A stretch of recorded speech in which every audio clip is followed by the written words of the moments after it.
So let's have a look at the first card. The first card is the energy that you have coming into the month, and the sun is actually helping or crossing you. And since it's a really fortunate card and it means good fortune and luck throughout everything in your life at this time, it is more of a help instead of something that's blocking you or hindering you. So you have the healer, Page of Mirrors. You're healing. Mirrors in this deck, but in the traditional tarot, it represents cups. So the Page of Cups, a beginning of a new love, a new emotional direction and venture. You are healing. You are the healer. And you have all this happiness and joy around you. Everything you think of, you touch, you do is just fresh and lively and energetic. It's like the first time you have smelt the flowers, the first time you have tasted snowflakes on your tongue, and it's just all innocent and pure. You have a lot of this healing and this youthful happiness. What is with you, below you, and with you throughout the month is Two of Stones, which is Two of Pentacles. You do have financial responsibilities, and you have responsibilities in general, earthly responsibilities that you need to maintain and you need to take care of. So you are trying to keep this level in the environment in your society. You want to keep a certain status quo. So you are trying really hard to juggle your bills, to juggle your time, your energy, your resources, what have you, your earthly possessions, in order to keep at that status quo. You don't want people to see that you're struggling financially or you're having a difficult time with keeping your responsibilities going or paying your bills. So that's why this will be with you throughout the month. What you are leaving behind is the Ace of Mirrors, and mirrors represents cups. So you had your cup runneth over. It's the mirror is just flowing, all the love, the energy, the divine assistance, everything was just flowing over in the recent past, and you are leaving that behind because of some situation that no longer is valid for you. You had to leave that behind, whatever that love was, that you had a lot of love offered to you, given to you, but for some reason you couldn't accept it, you couldn't appreciate it, you couldn't be with that love anymore, and you had to leave it behind. And that's what you are doing at this time, and you have left that behind probably in February or at the beginning of March. And that love that you have left behind, that was really a lot of love, a lot of compassion from your side and their side, brings us to the Five of Mirrors, which is the Five of Cups. You are having this heartache, mentally you are suffering because you regret this loss. You regret walking away, or this love that no longer is a part of your life. It's almost like a death. It's something that had to happen. It no longer was appropriate or valid for you, and the universe, God, whoever you pray to, the divine told you and more or less took it away. It's like a tower event. It's something that had to leave, and it's causing you remorse and heartache, and you're still dwelling on that separation, that loss, and you have love still not from that situation, and maybe you do have love from that situation, but it no longer is the same. It's changed, and the love you had before has gone, but there is other love. There is this space now too that you can develop and you can nurture other love to blossom and to bloom and to become bigger and even greater than the love that you had in the past.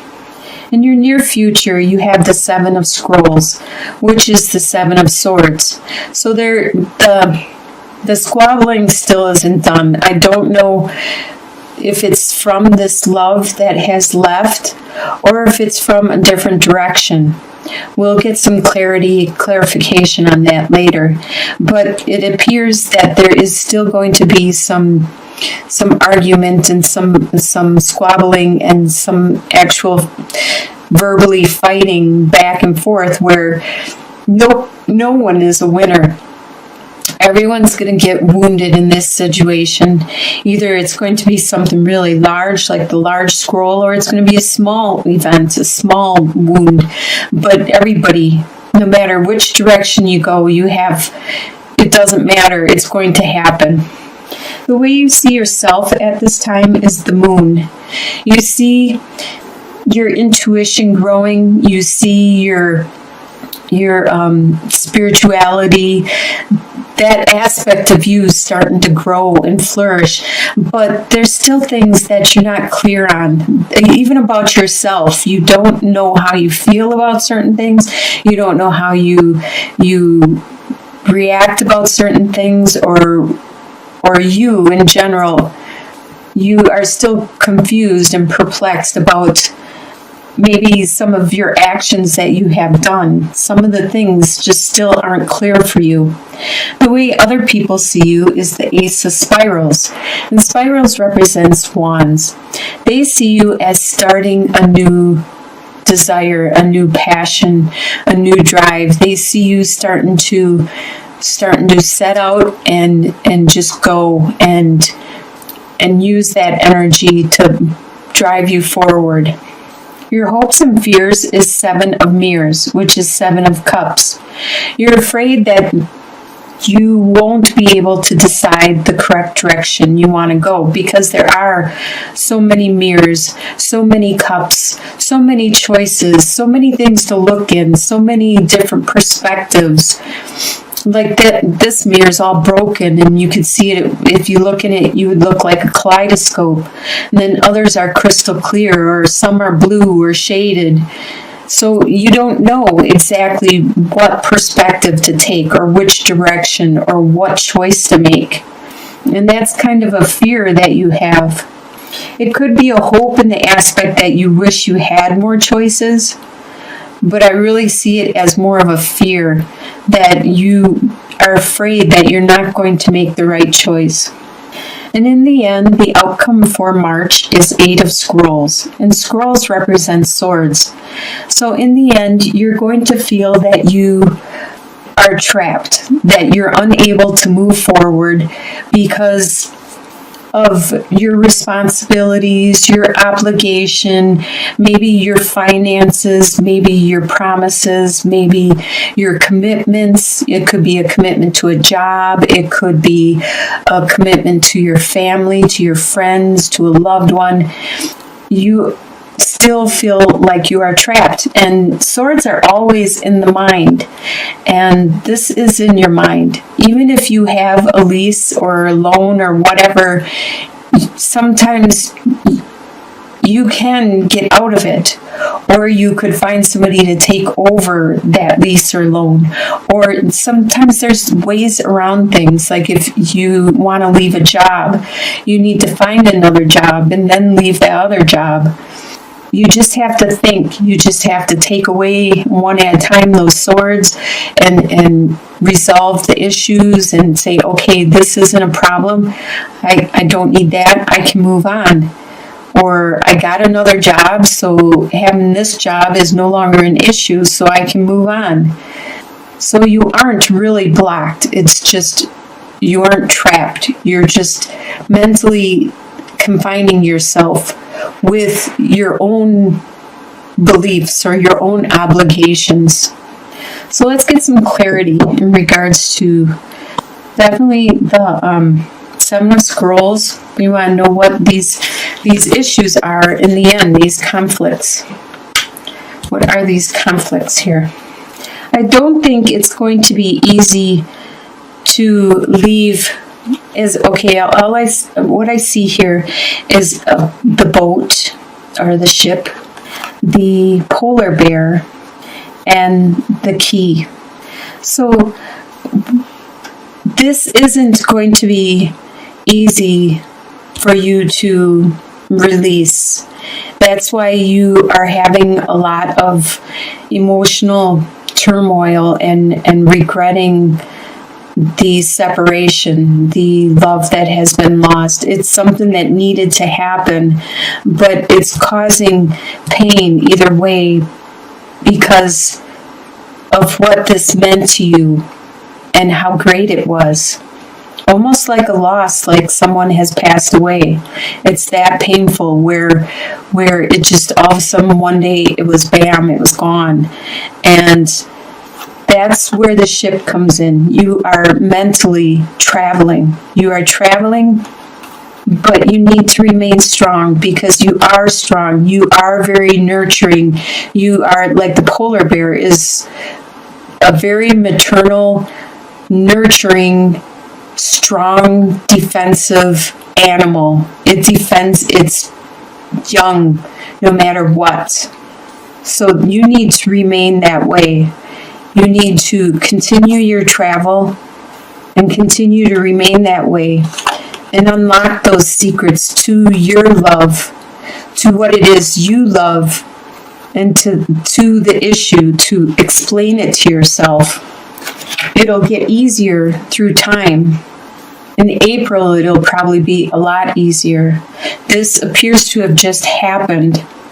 Let's look at another clarity. Let's look at the Eight of Scrolls. The final outcome. Let's look at the final outcome and see if we can get some clarity on that Eight of Scrolls.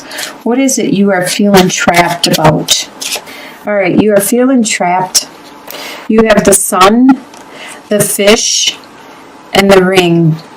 So you are feeling trapped. The Sun means a lot of joy, a lot of happiness, you have the Sun twice, see? You are going to have a lot of happiness. So you have a lot of good fortune, a lot of happiness, a lot of youthful, energetic, joyful, innocent way of looking at life right now. And with the fish, that means there's plenty. There's plenty of choices for you to make, but they are all good. And it's leading you to this commitment, some kind of commitment that you have at the end. And that's what's binding you. That's what's holding you back or keeping you there in that place is this. It's your choice, but it's a good choice. It's a good decision. But you may mentally not be ready for it yet or right now because of this love that has been stopped just recently. And you are still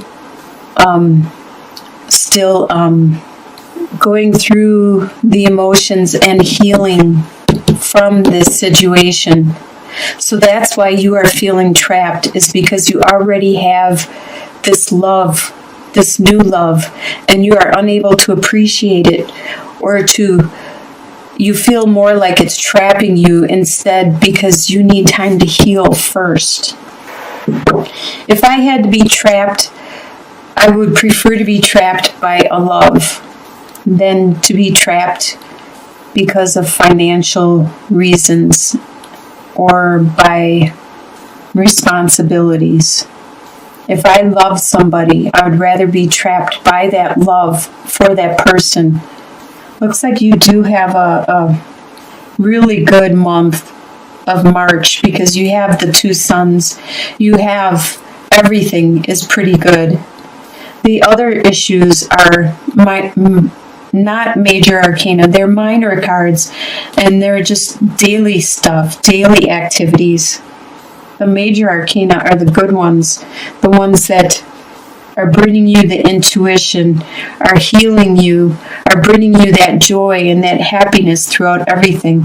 The other stuff is just daily fluctuations throughout the day. Like something might make you mad, and then you're happy, and then mad and happy.